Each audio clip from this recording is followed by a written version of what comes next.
السلام نے فرمایا کہ جو مسلمان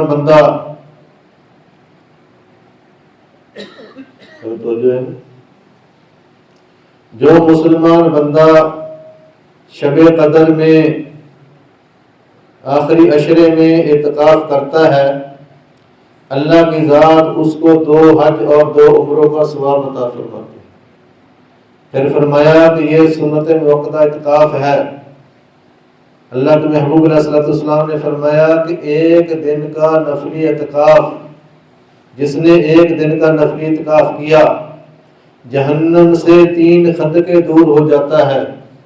ایک خندق کا فاصلہ زمین سے لے کر آسمان تک کا ہے، تو کتنا جہنم سے دور ہو گیا۔ تو یہ اعتکاف پہ بیٹھنا اللہ کی ذات کو بہت زیادہ محبوب ہے۔ فرمایا کہ جو اعتکاف پہ بیٹھا ہوا شخص ہے، جتنے بھی باہر لوگ اعمال کر رہے ہیں، اس کو سب لوگوں کے اعمال کا اجر ملتا ہے۔ مثال کے طور پہ بستی میں جنازہ ہے، کوئی فوت ہو گیا، اس کا جنازہ پڑھنا ہے، تو یہ معتکف آدمی جنازے پہ نہیں جا سکتا، لیکن اس کو جنازہ پڑھنے کا اجر ملے گا۔ کسی کی بیمار کرسی پہ نہیں گیا، لیکن اس کو بیمار کی تیمارداری کرنے کا اس کو اجر ملے گا، اور کسی نیکی کے کام کے لیے نہیں گیا تو اللہ کی ذات اعتکاف پر بیٹھنے کی برکت سے باہر کے سارے لوگوں کے اعمال کا اس کو اجر عطا فرماتے۔ تو کتنی بڑی بات ہے۔ تو میرے دوستو، یہ رمضان المبارک کا مہینہ برکتوں اور رحمتوں والا مہینہ ہے۔ اللہ کے محبوب علیہ السلام نے فرمایا کہ اس مہینے میں، بڑی قیمتی بات کرنے لگا ہوں، سن لینا، اس مہینے میں کوئی بندہ بھی، مسلمان بندہ، کسی نیک مجلس جہاں اللہ اور اس کے رسول کا ذکر ہو، اس مجلس کو اٹینڈ کرنے کے لیے، اس مجلس میں جانے کے لیے جب گھر سے چلتا ہے تو اللہ کی ذات اس کے ہر قدم پہ اس کو 2 سال کی عبادت کا، 1 سال کی عبادت کا ثواب عطا فرماتے ہیں۔ میرے دوستو، اجر ہی اجر ہے اللہ کی بارگاہ میں روزے رکھنے کا اور اعتکاف پہ بیٹھنے کا، رمضان المبارک میں نیک اعمال کرنے کا۔ اللہ کے ہاں خزانہ کھلا ہوا ہے، کوئی ہو تو لینے والا۔ ایسے خزانے کہ اللہ کے نبی علیہ السلام نے فرمایا،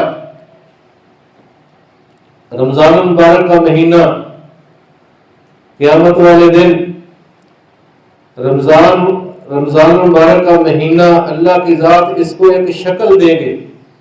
وہ شکل کی صورت میں یہ رمضان جو ہے اللہ کی بارگاہ میں پیش ہو کر اللہ کی بارگاہ میں سجدہ کرے گا، اور پھر جس بندے نے بھی اس رمضان کے مہینے کا احترام کیا ہوگا، یعنی کہ روزے رکھے ہوں گے، یہ شکل، یہ مہینہ جو جا کر اس کے بازو کو پکڑ لے گا اور اللہ کی بارگاہ میں پیش کرے گا۔ اللہ جل شانہ کی ذات فرمائیں گے، یہ کون ہے جس کو تو میری بارگاہ میں لے کے آیا ہے؟ رمضان کہے گا کہ باری تعالیٰ یہ میرا احترام کرتا تھا، اس نے روزوں کو بھی رکھا، لغویات سے بچا، فضول باتوں سے بچا، جھوٹ سے اور بہت سی غیبتوں سے، ہر چیز سے یہ بچا رہا، تو باری تعالیٰ اس نے میرا احترام کیا، یہ وہ بندہ ہے۔ اللہ جل شانہ کی ذات فرمائیں گے، رمضان سے فرمائیں گے، بتا تو کیا چاہتا ہے؟ رمضان کہے گا، باری تعالیٰ میں تو چاہتا ہوں کہ اس کو تاج پہنایا جائے، وقار کا تاج پہنایا جائے۔ اللہ جل شانہ کی ذات فرمائیں گے کہ تیری اس سفارش پہ اس رمضان کے اہتمام کرنے والے بندے کو میں نے وقار کا تاج پہنا دیا۔ پھر فرمایا، جس نے رمضان المبارک کے مہینے میں نمازوں کا اہتمام کیا اور نماز کے لیے مسجد میں آتا رہا، فرمایا کہ اللہ کے عرش کے نیچے اللہ جل شانہ کی ذات اس کو ایک نور کا شہر عطا فرمائیں گے۔ اور اس مہینے میں جس نے اپنے والدین کو راضی کیا، اپنے والدین کی خدمت کی، اللہ جل شانہ کی ذات فرمائیں گے کہ تو نے اپنے والدین کو راضی کیا، میں تجھ سے راضی